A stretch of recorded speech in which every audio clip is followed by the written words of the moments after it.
ಇವತ್ತು ನರೇಂದ್ರ ಮೋದಿ ಅವರಾಗ್ಲಿ, ಅಮಿತ್ ಶಾ ಅವರಾಗ್ಲಿ, ಇವ್ರ ಪಕ್ಷದವರಾಗ್ಲಿ, ಇವ್ರು ಯಾರು ಕೂಡ ದೇಶದ ಸ್ವಾತಂತ್ರ್ಯ ಹೋರಾಟದಲ್ಲಿ ಇದ್ದಿದ್ದಲ್ಲಿ ಇವತ್ತು ದಿವಸ ಮತ್ತು ಒಂದು ತಪ್ಪು ಸಂದೇಶವನ್ನು ಇವತ್ತು ದಿವಸ ಕೊಡ್ತಾ ಇದ್ದಾರ.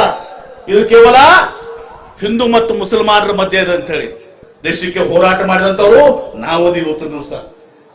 ನೀವು ಬಂದಿರಬಹುದು ಅಧಿಕಾರಕ್ಕೆ, ಆದ್ರೆ ನೀವು ಅಧಿಕಾರಕ್ಕೆ ಬಂದವರು ಸ್ವಾತಂತ್ರ್ಯ ಹೋರಾಟದಲ್ಲಿ ನೀವು ಯಾರು ಪಾಲ್ಗೊಂಡಿಲ್ಲ ಇವತ್ತು ದಿವಸ. ಈ ಬಾಬಾ ಸಾಹೇಬ್ ಅಂಬೇಡ್ಕರ್ ಸಂವಿಧಾನದಲ್ಲೇ ಇವತ್ತು ದಿವಸ ನರೇಂದ್ರ ಮೋದಿ ಅವರು ಪ್ರಧಾನಮಂತ್ರಿ ಆಗಿರುವಂತದ್ದು. ಭಾರತ್ ಮಾತಾ ಕಿ, ಭಾರತ್ ಮಾತಾ ಕಿ, ಭಾರತ್ ಮಾತಾ ಕಿ. ಐತಿಹಾಸಿಕ ವಿಜಯಪುರ ನಗರದಲ್ಲಿಂದು ಸಿಎ, ಎನ್ಆರ್ಸಿ ಮತ್ತು ಎನ್ಪಿಆರ್ ವಿರುದ್ಧ ಹಾಗೂ ನಮ್ಮ ಸಂವಿಧಾನವನ್ನ ಡಾಕ್ಟರ್ ಬಾಬಾ ಸಾಹೇಬ್ ಅಂಬೇಡ್ಕರ್ ಅವರು ಏನು ಇಡೀ ವಿಶ್ವದಲ್ಲಿ ಅತ್ಯಂತ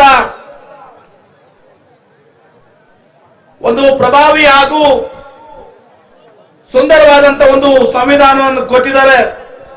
ಆ ಸಂವಿಧಾನವನ್ನ ರಕ್ಷಣೆ ಮಾಡುವಂತ ಈ ಐತಿಹಾಸಿಕ ಹೋರಾಟದಲ್ಲಿ ಪಾಲ್ಗೊಂಡಂತ ಎಲ್ಲ ನನ್ನ ಆತ್ಮೀಯ ಹಿರಿಯರೇ, ತಾಯಂದ್ರೆ, ಸಹೋದರ ಸಹೋದರರೇ, ಯುವಕ ಮಿತ್ರರೇ, ವೇದಿಕೆ ಮೇಲೆ ನಮ್ಮೆಲ್ಲರ ನಾಯಕರುಗಳು ಮಲ್ಲಿಕಾರ್ಜುನ್ ಖರ್ಗೆ ಸಾಹೇಬರು, ಸಿದ್ದರಾಮಯ್ಯನವರು, ಯಶವಂತ್ ಸಿನ್ಹಾ ಸಾಹೇಬರು, ಸೀತಾರಾಮ್ ಯೆಚೂರಿ ಅವರು, ಅನೇಕ ಧಾರ್ಮಿಕ ಗುರುಗಳು ಹಾಗೂ ಹೋರಾಟಗಾರ ಎಲ್ಲರೂ ಕೂಡ ಇವತ್ತು ದಿವಸ ಪಾಲ್ಗೊಂಡಿದ್ದಾರೆ. ನಾನು ಜಾಸ್ತಿ ಸಮಯ ತಗೊಳ್ಳಕ್ಕೆ ಬಯಸುದಿಲ್ಲ, ಆದ್ರೆ ಒಂದ್ ಮಾತನ್ನು ಇವತ್ತು ದಿವಸ ನಾನು ಹೇಳ್ಬೇಕಾಗ್ತದೆ. ಇವತ್ತು ಏನು ಐತಿಹಾಸಿಕ ಒಂದು ಸಮ್ಮೇಳನ ಇಲ್ಲಿ ಆಗಿದೆ. ಇಲ್ಲಿ ಒಂದು ಜಾಯಿಂಟ್ ಕಮಿಟಿ ನಮ್ಮ ತನ್ವೀರ್ ಹಾಶ್ಮಿ ಹಾಶಿಂ ಪೀರ್ ಅವರ ಒಂದು ನೇತೃತ್ವದಲ್ಲಿ ಇವತ್ತು ನಾನು ಅವರೆಲ್ಲರಿಗೂ ಕೂಡ ಅಭಿನಂದನೆ ಸಲ್ಲಿಸ್ತೇನೆ. ಯಾಕಂದ್ರೆ ಇದು ವಿಜಯಪುರ ಬಸವ ಜನ್ಮಭೂಮಿ. ಇದು 12ನೇ ಶತಮಾನದಲ್ಲಿ ಇವತ್ತು ದಿವಸ ಸಮಾನತೆ, ಒಂದು ಜಾತ್ಯತೀತ ಸಮಾಜ ನಿರ್ಮಾಣ ಆಗ್ಬೇಕು ಅಂತ ಹೇಳಿ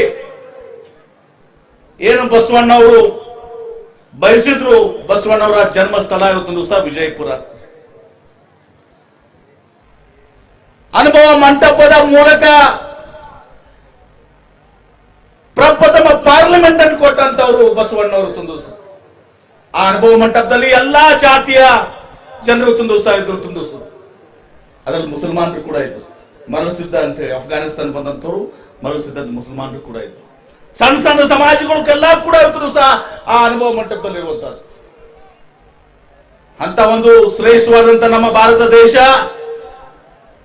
ಬಸವೇಶ್ವರವರು ಈ ದೇಶಕ್ಕೆ ಸ್ವಾತಂತ್ರ್ಯವನ್ನು ಕೊಟ್ಟಂತ ನಮ್ಮ ರಾಷ್ಟ್ರಪಿತ ಮಹಾತ್ಮ ಗಾಂಧೀಜಿಯವರು ಈ ದೇಶಕ್ಕೆ ಶ್ರೇಷ್ಠವಾದಂತ ವಿಶ್ವದ ಶ್ರೇಷ್ಠ ಸಂವಿಧಾನವನ್ನು ಕೊಟ್ಟಂತ ಡಾಕ್ಟರ್ ಬಾಬಾ ಸಾಹೇಬ್ ಅಂಬೇಡ್ಕರ್ ಅವರು, ಇನ್ನೂ ಅನೇಕ ಹಿರಿಯರು ಇವತ್ತು ಬ್ರಿಟಿಷರ ವಿರುದ್ಧ ಇವತ್ತು ಹೋರಾಟವನ್ನ ಮಾಡಿ ನಮ್ಮ ದೇಶಕ್ಕೆ ಸ್ವಾತಂತ್ರ್ಯ ಕೊಟ್ಟಂತ. ಈ ಸಮಯದಲ್ಲಿ ಬಹಳಷ್ಟು ಜನ ಇವತ್ತು ಸಹ ಹಿರಿಯರು ಮಾತನಾಡಿದ್ದಾರೆ, ಮಾತಾಡೋರು ಕೂಡ ಇನ್ನು ಬಹಳಷ್ಟು ಜನ ಇದ್ದಾರೆ. ಆದ್ರೆ ಒಂದ್ ನಾವು ತಿಳ್ಕೋಬೇಕು, ಇವತ್ತು ನರೇಂದ್ರ ಮೋದಿ ಅವರಾಗ್ಲಿ, ಅಮಿತ್ ಶಾ ಅವರಾಗ್ಲಿ, ಇವ್ರ ಪಕ್ಷದವರಾಗ್ಲಿ, ಇವ್ರು ಯಾರು ಕೂಡ ದೇಶದ ಸ್ವಾತಂತ್ರ್ಯ ಹೋರಾಟದಲ್ಲಿ ಇದ್ದಿದ್ದಲ್ಲಿ ಇವತ್ತು ದಿವಸ. ಇವ್ರು ಯಾರು ಕೂಡ ದೇಶದ ಹೋರಾಟದಲ್ಲಿ ಇರ್ಲಿಲ್ಲ ಇವತ್ತು ದಿವಸ. ಆದ್ರೆ ಇವತ್ತು ಬಂದು ಇವರು ನಮಗೆ ರಾಷ್ಟ್ರೀಯತೆಯನ್ನು ಕಲಿಸ್ತಾರೆ, ಸ್ವಾತಂತ್ರ್ಯ ಇದ್ರ ಬಗ್ಗೆ ಮಾತನಾಡ್ತಾರೆ. ಒಂದ್ ಕಡೆ ನಾಥೂರಾಮ್ ಗೋಡ್ಸೆ ಬಗ್ಗೆ ಅವ್ರ ಪಕ್ಷದ ಒಬ್ಬ ಎಂಪಿ ಸಾಧ್ವಿ ನಾಥೂರಾಮ್ ಗೋಡ್ಸೆನ ಎತ್ತಿ ಮಾತನಾಡ್ತಾರೆ. ಇಲ್ಲಿ ಒಬ್ಬ ಪಾರ್ಲಿಮೆಂಟ್ ಸದಸ್ಯರು ಕಾರವಾರದವರು, ಅವರು ಕೂಡ ನಾಥೂರಾಮ್ ಗೋಡ್ಸೆನ ಮಾತನಾಡ್ತಾರೆ. ಮಹಾತ್ಮ ಗಾಂಧೀಜಿಯವರು ವಿರೋಧವಾಗಿ ಮಾತನಾಡ್ತಾರೆ. ಇವರಿಗೆ ಪ್ರಜಾಪ್ರಭುತ್ವದ ಮೇಲೆ ನಂಬಿಕೆ ಇಲ್ಲ, ಸಂವಿಧಾನದ ಮೇಲೆ ನಂಬಿಕೆ ಇಲ್ಲ, ಜಾತ್ಯತೀತ ತತ್ವಗಳ ಮೇಲೆ ನಂಬಿಕೆ ಇಲ್ಲ. ಕೇವಲ ಇವರು ಜನರ ಭಾವನೆಗಳನ್ನ ಎತ್ತಕ್ಕಿ ನಮ್ಮನ್ನ ಒಡೆದು ಇವತ್ತು ಇವರು ಅಧಿಕಾರ ಮಾಡಲಿಕ್ಕೆ ಬಯಸ್ತಾರೆ. ಇವತ್ತು ಏನು ಸಿಎ, ಎನ್ಆರ್ಸಿ, ಎನ್ಪಿಆರ್ ಅಂತ ತರ್ತಾ ಇದ್ದಾರೆ. ನಾಳೆ ಏಪ್ರಿಲ್ 1ನೇ ತಾರೀಕಿಗೆ ಎನ್ಪಿಆರ್ ಬರ್ತಾ ಇದೆ. ಇವತ್ತು ನಾವು ಕೂಡ ಅನೇಕ ಹಳ್ಳಿಗಳು ಬರ್ತಾವೆ, ತಾಂಡಗಳು ಬರ್ತಾವೆ, ದಂಡಿಗಳು ಬರ್ತಾವೆ. ನಿಮ್ಗೆ ಗೊತ್ತಿದೆ, ಇಲ್ಲಿ ದಂಡಿದಾಗ ಹೋದ್ರೆ ನಮ್ ಕಿಲಾರಿಗೆ ಜನ ಕುರಿ ಕಾಯ್ತಾರ, ಮರಾಠಿ ಮಾತಾಡ್ತಾರ. ಅವ್ರ ಕಡೆ ಹೋಗಿ ನೀವು ಸರ್ಟಿಫಿಕೇಟ್, ಬರ್ತ್ ಸರ್ಟಿಫಿಕೇಟ್ ಕೇಳಿದ್ರೆ ಎಲ್ಲಿ ಸಿಗ್ತದ್ರಿ? ಎತ್ ಕೇಳ್ತಾರ. ವೋಟರ್ ಲಿಸ್ಟ್ ಹೆಸರೇ ಇರಂಗಿಲ್ಲ ಪಾಪ ಅವ್ರದ್ದು. ಇನ್ನು ಹೋಗೋರು ಬರ್ತ್ ಸರ್ಟಿಫಿಕೇಟ್ ಸಿಕ್ಕರೆ ಕಿಲಾರ್ ದಂಡ್ಯಾಗ ಬರ್ತ್ ಸರ್ಟಿಫಿಕೇಟ್ ಸಿಗ್ತದ? ಸಿಗೋದಿಲ್ಲ. ಇದು ಮತ್ತೊಂದು ತಪ್ಪು ಸಂದೇಶವನ್ನು ಇವತ್ತು ದಿವಸ ಕೊಡ್ತಾ ಇದ್ದಾರ. ಇದು ಕೇವಲ ಹಿಂದೂ ಮತ್ತು ಮುಸಲ್ಮಾನರ ಮಧ್ಯೆ ಇದೆ ಅಂತ ಹೇಳಿ. NPR ದಲ್ಲಿ ಕೇವಲ ಮುಸ್ಲಿಮರು ಸಮಾಜ ಅಷ್ಟೇ ಅಲ್ಲ. ಮೊನ್ನೆ ಸಿದ್ದರಾಮಯ್ಯ ಸಾಹೇಬ್ ಹೇಳ್ತಿದ್ರು, ನನ್ನ ತಂದೆಯವರು ಸರ್ಟಿಫಿಕೇಟ್ ತಗೊಂಡ್ರೆ ಎಲ್ಲಿ ತಗೊಂಡ್ಬರ್ಲಿ ಅಂತ. ಸಿದ್ದರಾಮಯ್ಯ ಸಾಹೇಬ್ ಹೇಳ್ತಾ ಇದ್ರು, ನನ್ನ ತಂದೆಯವರು ಸರ್ಟಿಫಿಕೇಟ್ ತಗೊಂಡ್ಬಂದ್ರೆ ಎಲ್ಲಿ ತಗೊಂಡ್ಬರ್ಲಿ ಬರ್ತ್ ಸರ್ಟಿಫಿಕೇಟ್ ಅಂತ. ಇದು ಮುಸಲ್ಮಾನರಿಗೆ ಅಷ್ಟೇ ತೊಂದರೆ ಆಗೋದಲ್ಲ, ಎಲ್ಲಾ ಬಡವರಿಗೆ, ಹಿಂದುಳಿದವರಿಗೆ, ದಲಿತರಿಗೆ, ಇವತ್ತು ಅಲ್ಪಸಂಖ್ಯಾತರಿಗೆ, ಎಲ್ಲರಿಗೂ ಕೂಡ, ಬಡವರಿಗೆ ಎಲ್ಲರಿಗೂ ಕೂಡ ಅನುಕೂಲ ಆಗ್ತದೆ, ಹಿಂದೂಗಳಿಗೂ ಕೂಡ ಆಗ್ತದೆ. ಈಗ ನಮ್ಗೆ ಹಳೆ ಹೋಗಿ ಕೇಳಿದ್ರೆ ಯಾರಿಗೆ ನಿಮ್ಮ ಅಪ್ಪನ ಸರ್ಟಿಫಿಕೇಟ್ ತಗೊಂಬ ಸಾಲಿ ಕೆಲವ್ರು ಎಲ್ಲಿ ತಂದಿರ್ತೀರಿ ಅವ್ರು? ಆಗಲೇ ನಮ್ಮ ಸಹೋದರಿ ಹೇಳಿದ್ರಲ್ಲ, ಈಗ ಹೋಗಿ ಎಲ್ಲರೇ ನಾವು ಚಂದಾಬಾವಡಿದಾಗ ಇಲ್ಲಿ ದವಾಖಾನೆಗೆ ಗೊತ್ತು ನಾವು ಹುಟ್ಟಿನ ಇವತ್ತಿನ ದಿವಸ. ಮೊದಲು ಎಲ್ಲಿತ್ತು? ಅಲ್ಲಿ ಮೊದಲು ಎಲ್ಲಿತ್ತು? ಎಲ್ಲರೂ ಮನೆಯಲ್ಲೇ ಹೆರಿಗೆ ಆಗ್ತಾ ಇತ್ತು. ಅವ್ರು ಹೇಳಿದ್ ಬಹಳ ಸತ್ಯ ಅದ. ಬರ್ತ್ ಸರ್ಟಿಫಿಕೇಟ್ ಸಿಗ್ತದೆ, ರಿಜಿಸ್ಟರ್ ಎಲ್ಲಿ ಇರ್ತದೆ? ಯಾವ್ದು ಬರ್ತ್ ಸಿಗದಲ್ಲ ದಿವಸ. ಅಂದ್ರೆ ಇದು ಏನು ಉದ್ದೇಶ ತೋರಿಸ್ತದೆ? ಇವತ್ತು ಜನರಿಗೆ ತೊಂದರೆ ಮಾಡಬೇಕು. ಇವರೆಲ್ಲರನ್ನೂ ಕೂಡ, ಬಡವರನ್ನ, ಹಿಂದುಳಿದವ್ರನ್ನ, ಅಲ್ಪಸಂಖ್ಯಾತರನ್ನ, ದಲಿತರನ್ನ, ಎಲ್ಲಾ ಬಡವರನ್ನ, ಹಿಂದೂಗಳನ್ನ ಒಳಗೊಂಡು ಇವತ್ತಿನ ದಿವಸ ಆದಿವಾಸಿಗಳು ನಡ್ಕೊಂಡು ಎಲ್ಲರನ್ನೂ ಕೂಡ ಇವತ್ತಿನ ದಿವಸ ತೊಂದರೆ ಉಂಟಾಗಬೇಕು ಅಂತ ತಿಳ್ಕೊಂಡು ಇವತ್ತಿನ ದಿವಸ ಈ ಒಂದು ಕೆಲಸಕ್ಕೆ ಕೈ ಹಾಕಿದ್ದಾರೆ. ಇವತ್ತು ಪಾಕಿಸ್ತಾನ ಜೊತೆ ಇವರು ನಮ್ಮನ್ನ ಹೋಲಿಸಿ ನೋಡ್ತಾರೆ. ಪಾಕಿಸ್ತಾನ ಒಂದು ದರಿದ್ರ ರಾಷ್ಟ್ರ, ಅದು ರೋಗ್ ಸ್ಟೇಟ್ ಅಂತೀವಿ ನಾವು. ನೀವು ನಿಮ್ಮನ್ನ ಕಂಪೇರ್ ಮಾಡ್ಕೋಬೇಕಾದ್ರೆ ಅಭಿವೃದ್ಧಿ ಹೊಂದಿದಂತ ರಾಷ್ಟ್ರಗಳ ಕಡೆ ನೋಡ್ರಿ, ಜರ್ಮನಿ ನೋಡ್ರಿ, ಫ್ರಾನ್ಸ್ ನೋಡ್ರಿ, ಯುರೋಪ್ ಮತ್ತೊಂದು ರಾಷ್ಟ್ರಗಳ ಕಡೆ ನೋಡ್ರಿ, ಇಲ್ಲ ಸಿಂಗಾಪುರ್ ಕಡೆ ನೋಡ್ರಿ. ಯಾಕೆ ಮಾತಾಡಿ ಹೇಳ್ತಾರೆ ಅಂದ್ರೆ, ಇವತ್ತು ನಮ್ಮ ಮನಮೋಹನ್ ಸಿಂಗ್ ಅವರು ಏನು ಹಣಕಾಸಿನ ಸಚಿವರಾಗಿ ಇವತ್ತು ಹಣಕಾಸಿನ ವ್ಯವಸ್ಥೆ ಇಡೀ ಇವತ್ತು ಏನು ಜಾಗತೀಕರಣ ಆಯ್ತು, ಉದಾರೀಕರಣ ಆಯ್ತು. ಇವತ್ತು ಅಮೆರಿಕಾದಲ್ಲಿ ಇವತ್ತೊಂದು ರಿಸೆಷನ್ ಬಂದ್ರೆ ನಮ್ಮ ಭಾರತ ದೇಶ ಮೇಲೆ ಪರಿಣಾಮ ಆಗ್ಲಿಲ್ಲ. ಯುರೋಪಿಯನ್ ರಾಷ್ಟ್ರ ಮೇಲೆ ಇವತ್ತು ರಿಸೆಷನ್ ಬಂದ್ರು ಕೂಡ ಭಾರತ ರಾಷ್ಟ್ರ ಮೇಲೆ ಪರಿಣಾಮ ಆಗ್ಲಿಲ್ಲ. ಅಂತ ಒಂದು ಮಜಬೂತಾದಂತ ಒಂದು ಆರ್ಥಿಕ ವ್ಯವಸ್ಥೆಯನ್ನ ಡಾಕ್ಟರ್ ಮನಮೋಹನ್ ಸಿಂಗ್ ಅವರು ನಮ್ಗೆ ಕೊಟ್ಟಿದ್ದಾರೆ. GDP 8ರಿಂದ 11% ವರೆಗೆ ಹೋಗ್ತಾರೆ. ಆದ್ರೆ ಇವತ್ತು ನಮ್ GDP 3.5. ಬಾಂಗ್ಲಾದೇಶ್ GDP ನಮ್ಗಿಂತ ಜಾಸ್ತಿ ಅದು. ಇವ್ರನ್ನ ಹೋಲಿಕೆ ಮಾಡ್ಕೋತೀರ ನೀವು? ಅಂದ್ರೆ ನಮ್ಮನ್ನ ಡೈವರ್ಟ್ ಮಾಡ್ಬೇಕು ಬಯಸ್ತಾರೆ. ತಾವ್ ಹೇಳಿದ್ರಿ ವಿದೇಶದಲ್ಲಿ ಕಪ್ಪು ಹಣ ತಂದು ಇವತ್ತು ಎಲ್ಲರ ಅಕೌಂಟಿಗೆ 15 ಲಕ್ಷ ಹಾಕ್ತೀವಿ ಅಂತ ಹೇಳಿ ತಂದ್ರ 100 ದಿವಸನಾಗ, ಅದನ್ನು ಕೂಡ 100 ದಿವಸನಲ್ಲಿ 5 ವರ್ಷ ಮುಗಿತು, ಮತ್ತೊಂದು ಟರ್ಮಿಗೆ ಬಂದಿದ್ದೀರಿ. ವರ್ಷಕ್ಕೆ 2 ಕೋಟಿ ಉದ್ಯೋಗ ಸೃಷ್ಟಿ ಮಾಡ್ತೀವಿ ಅಂತ ಹೇಳಿದ್ರಿ. ಉದ್ಯೋಗ ಸೃಷ್ಟಿ ಮಾಡಿದ್ರ? 6 ವರ್ಷ ಆಯ್ತು. ಈಗ 12 ಕೋಟಿ ಉದ್ಯೋಗ ಸೃಷ್ಟಿ ಆಗ್ಬೇಕಾಗಿತ್ತು, 12 ಕೋಟಿ ಉದ್ಯೋಗ ಕಳ್ಕೊಂಡಿದೀವಿ ಇವತ್ತು ದಿವಸ ನಾವು. ನಿಮ್ ನೋಟ್ ಬ್ಯಾನ್ ಮಾಡಿ, ನಿಮ್ಮ ಆರ್ಥಿಕ ನೀತಿ ಮೇಲೆ ಈ ಎಲ್ಲವನ್ನ ಬಿಟ್ಟಿದ್ದಾರೆ ಇವತ್ತು ದಿವಸ. ಇವ್ರು ಬಂದು ಏನಾದ್ರೂ ಮಾಡಿದಾರ? ಏನೂ ಮಾಡಿಲ್ಲ. ಅದೇ ಮಹಾತ್ಮ ಗಾಂಧಿ ರೋಜ್ಗಾರ್ ಯೋಜನೆ. ಇದೀಗ ಸಹೋದರಿ ಹೇಳಿದಾಗೆ ಅಲ್ಲಿ ಅರವಿಂದ್ ಕೇಜ್ರಿವಾಲ್ ಅವರು ಸಾಲಿ ಮಾಡಿದಂತ ತೋರಿಸ್ಬಿಟ್ಟು ಟ್ರಂಪ್ ತೋರ್ಸಕ್ ಹೋಗ್ತಾರೆ ಇವತ್ತು ದಿವಸ. ಯಾಕೆ ಇವ್ರದ್ದು ಏನು ತೋರಿಸುವಂತದೇ ಇಲ್ಲಲ್ಲ, ಹೇಳ್ಕೊಳ್ಳುವಂಥದ್ದು ಇಲ್ಲ. ಅಲ್ಲಿ ಮಹಾತ್ಮ ಗಾಂಧೀಜಿಯವರ ಆಶ್ರಮ ಕರ್ಕೊಂಡು ಹೋಗ್ತಾರೆ.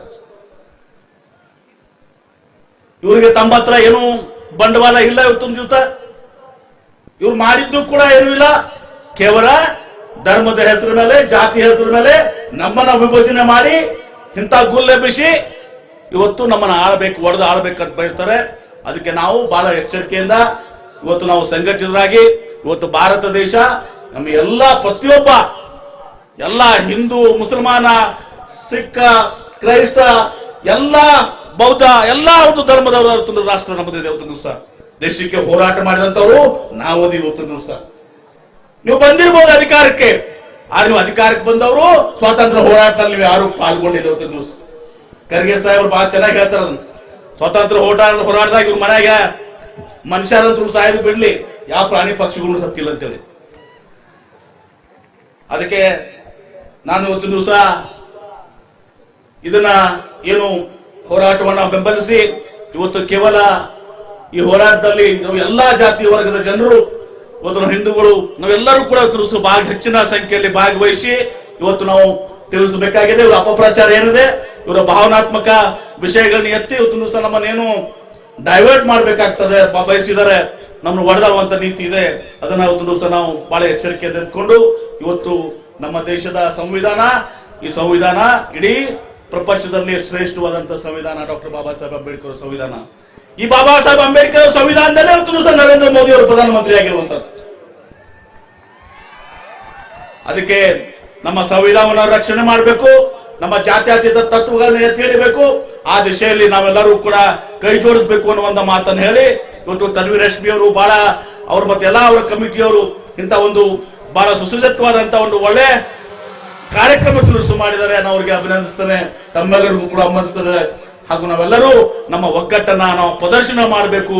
ನಾವು ಕಡೆವರೆಗೆ ಎಷ್ಟೇ ಇವತ್ತು ದೂರ ಇದು ನಮ್ಮ ಹೋರಾಟ ಹೋಗ್ಲಿ, ನಮ್ಮ ಒಕ್ಕಟ್ಟು ಮುರಿಬಾರ್ದು, ನಮ್ಮ ಒಕ್ಕಟ್ಟಲಿಂದ ಇರಬೇಕು ಅಂತ ಹೇಳಿ ತಮ್ಮಲ್ಲೆಲ್ಲ ಪ್ರಾರ್ಥನೆ ಮಾಡಿ ನನ್ನ ಮಾತಿಗೆ ವಿರಾಮ ಮಾಡ್ತೀನಿ.